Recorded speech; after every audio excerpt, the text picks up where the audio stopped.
Hey friends, today we're doing things a little differently, and you're all getting a rare peek behind the curtain, by which I mean my bangs. So let's all sit back, take off our wigs, and have a chat about my favorite topic, me. Not really. My favorite topics are ethyl cane, animorphs, and dead people, of which the Venn diagram is actually very interesting. So, bald. Bald. She's bald. Diseased. I am going through it right now. We'll get to that in a moment, as well as discuss the last year on this channel and the sick, dope stuff that we've got coming up this year that I'm super excited for. And to be real, right at this exact moment, having something to be passionate about is what's keeping me going. Been feeling bad feelings. I was going to talk about the exciting and fun projects I have coming up this year right now, but I know most of you probably clicked because, bald. Or as someone in my Instagram comment said, you look like the last Tic Tac in the container. I'm trying to be funny and lighthearted about this, but I gotta be real with you, champ. The last couple months have been pretty horrific. You know that feeling when you're out at a drag show with friends and you brush your hair behind your ear and it just comes out in your hands? Well, I do. It started with my face, what's known as alopecia bardae. I woke up one day and noticed a spot. I thought it was just maybe a trimmer accident or a friction thing, but then within a week there was another, and they were growing.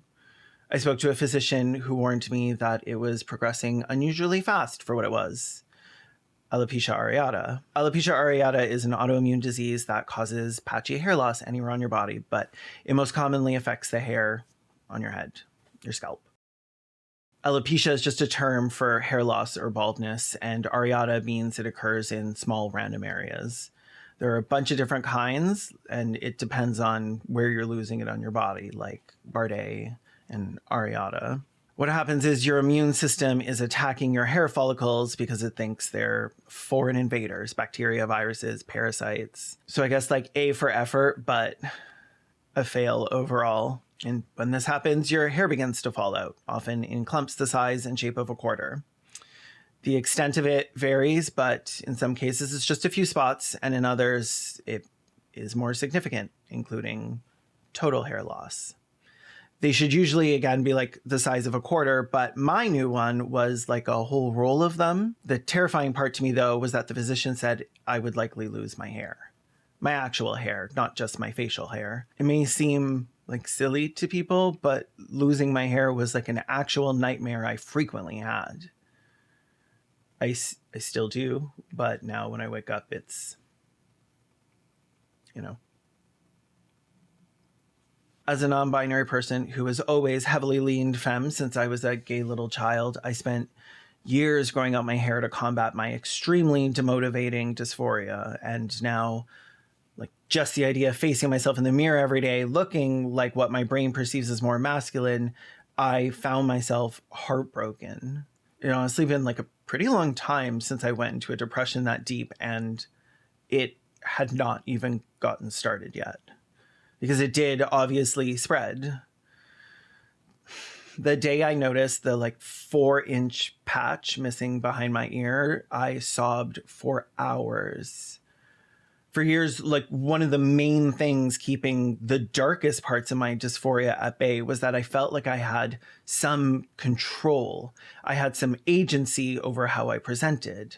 I was working on paying off my debts so that I could begin to work on saving for a feminizing hair transplant and facial feminization surgery. I had this idea of myself that was so shiny and bright, despite its distance from where I was in the moment. A light at the end of the tunnel, this gleaming end, the reward for all my hard work, working, paying off your debt, saving up for FFS and the transplant. And then finally I'd get to see in the mirror what I saw in my head. And people around me would finally see me the way I saw myself. It was so bright and clear. I saw the TV glow. And then in an instant, that image of myself was just shattered and there was no getting it back. And it was just dark, just me in the pitch black with nothing but the worst of my thoughts. If the people I love knew the things I say about myself when I'm alone, I think it would break their hearts. It breaks mine. So I had to tell the people in my life I needed time alone, because the spiral I was in was so destructive that I would have found any attempt to comfort me condescending, would have resented people for even attempting to pretend like this could be okay eventually. It was so dark, and it just kept getting worse. Like, for weeks, I tried to distract myself with work, with anything but my reality. But when the second spot and then the third appeared in a much more visible place on my head, I got the hint that like reality wasn't waiting for me to be ready. So alone in my bathroom, I had to buzz my head. My face and my throat were raw from throwing up because the sobbing was so heavy. I went to bed crying, and I woke up the same, and it was like that for a while. And sometimes it still is. There were 11 new spots on my head within the week.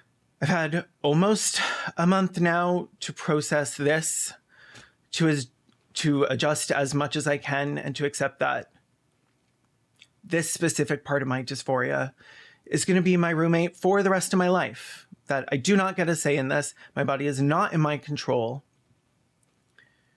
My grandmother's alopecia started when she was young. She had what is called alopecia areata universalis, a form of alopecia that causes every hair on your body to fall out, which hers did, lashes and all, and never came back. This might be my future as well.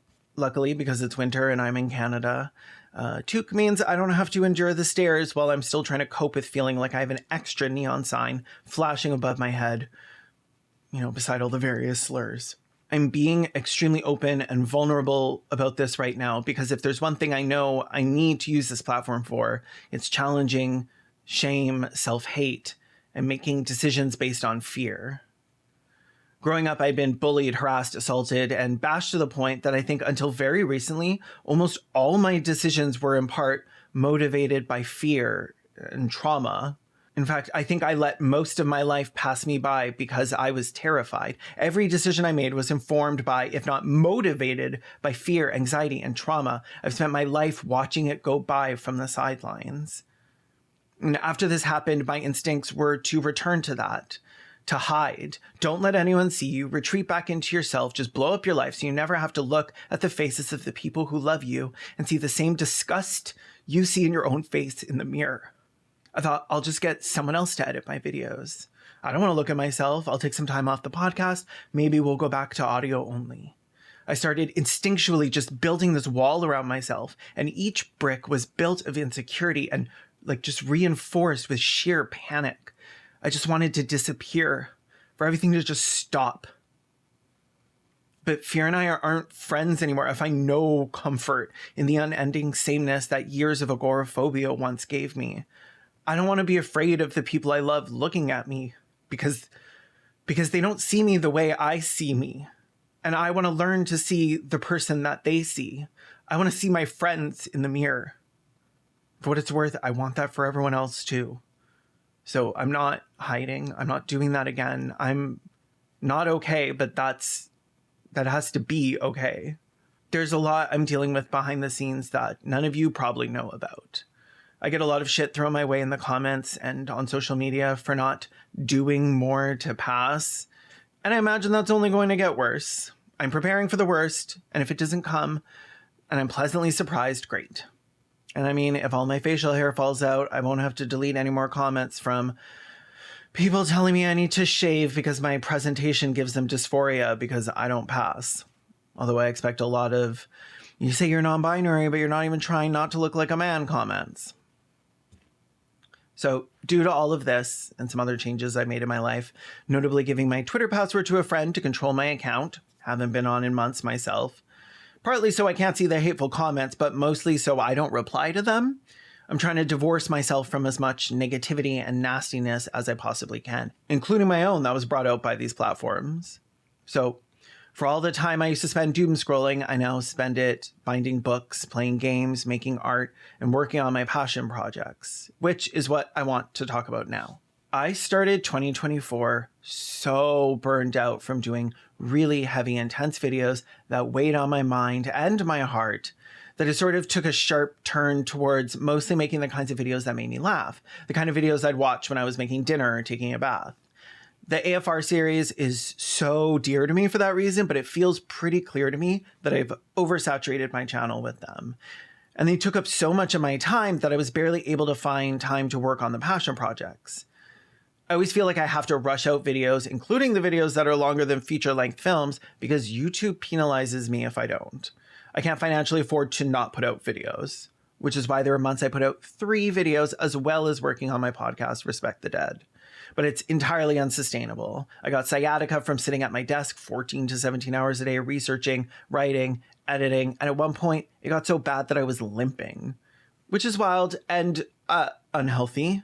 And more importantly, it wasn't actually leaving me any time to work on the passion projects that AFR was created to allow me not to have to rush on. But not having to rush turned into having no time to work on. Like, I joined a literal fucking cult last year in service of a long-form documentary on this channel. And where's the documentary, Caelan? Oh, right. It's sitting half written in my Google Docs because I was too busy shitting in Dar Man's mouth twice a month. That was a sentence. So this year, that's not happening. You'll be getting 1-ish video a month, and I'm going to get some extra help so I can focus on putting out 10 videos I adore, 3 to 4 of which will be absolute monstrous bangers, investigative journalism, similar to my gender critical series, videos that have not been done before. You don't need another, here's the latest transphobia video every 2 months from me. There are plenty of YouTubers who do that. And whenever I do attempt to do those, I spend weeks researching and writing to make sure they're comprehensive. And then nobody even cares because 30 other people have dropped videos from a live stream that already have 200,000 views. We don't need me to do that. The viewers crave fresh discourse, and I'm still moving around walls in a 3D set well after people stopped giving a fuck about like Chapel Roan or whatever. When I think back and reflect on the channel's direction in the last year and where I want to go, I realize so much of my content is about things I absolutely hate. TERFs, Christian movies, oppression. And at a time where I'm struggling not to sink into depression, I need to realign myself to follow my joys and my passions. So I'm making a little bit of a pivot. I'm not going to give too much away, but mid-year, you'll be getting a whole second channel that's going to perpetually just be the most delightful and nostalgic. And on top of that, another video podcast from me and my bestie Brony. Brony? No. And my bestie Brona from the channel Brona is Gay called Stanimorphs. You can guess what that's going to be about. I am so excited for that because I could talk about Animorphs all day, every day, for the rest of my life. And maybe I will. We're going to go one book at a time, including a summary. So if you haven't read them, you don't even need to. You can just come enjoy the ride. Obviously, I still want to have fun snarking off about terrible Christian films occasionally because I love that. But you've seen me do that. I want you to be able to click on my video and say, oh, that's new.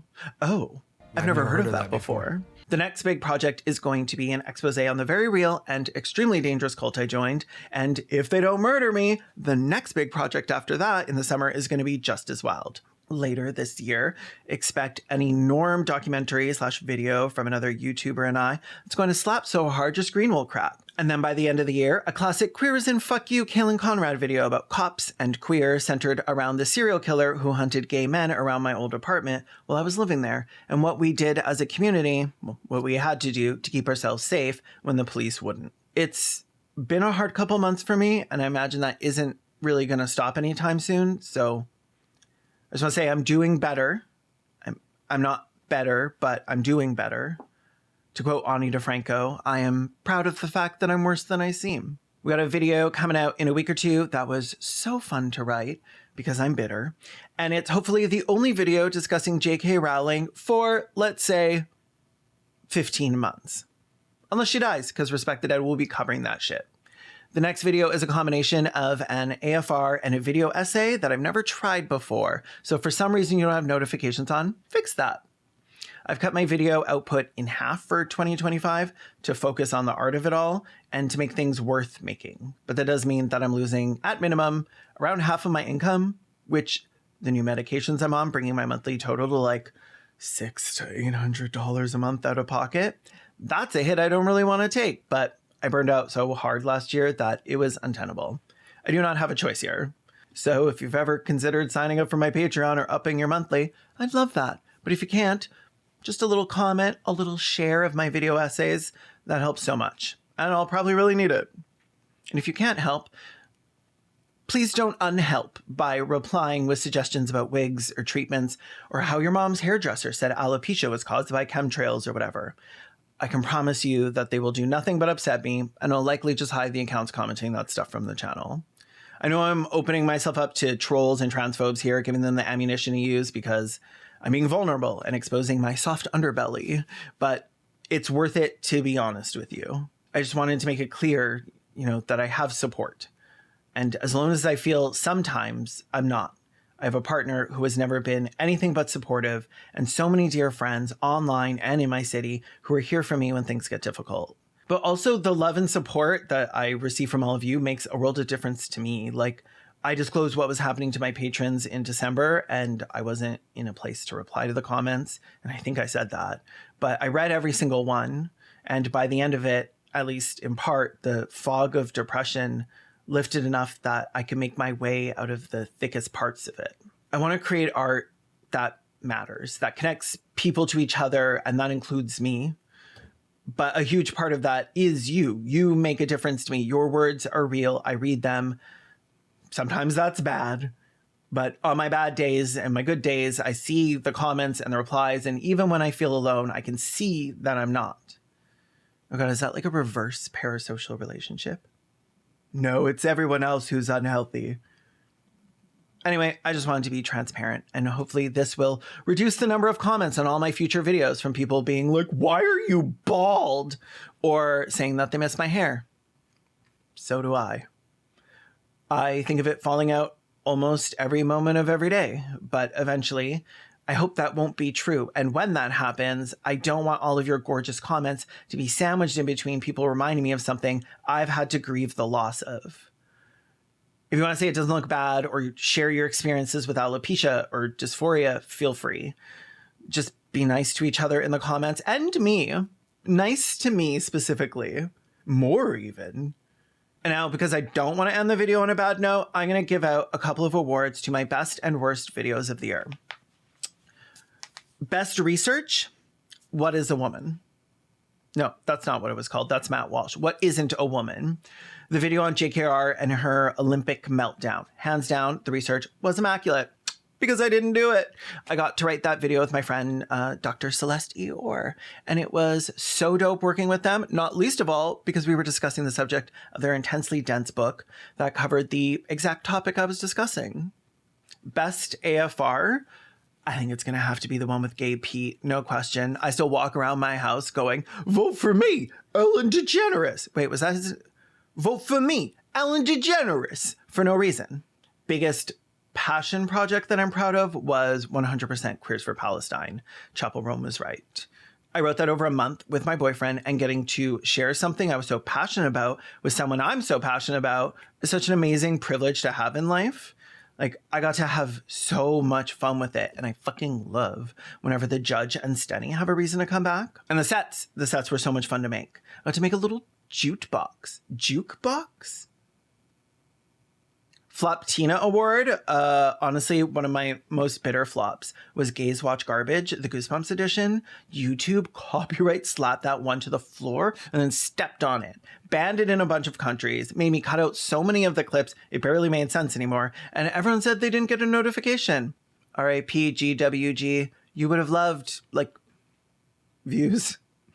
Floptina 2, Electric Chairaloo, Noah Shark. I'm sorry, but this video is funny as hell, and you would rather spend the holidays with your family than watch it? Fake friends. Fake friends. Okay, I'm gonna go return this fucking wig, because I literally just bought it for that 10-second intro gag. Although, I'm pretty sure my head's gonna be in the thumbnail, so expect to see this tic-tac back in a few weeks. I don't like that. Until then, you're gay, and I do love that.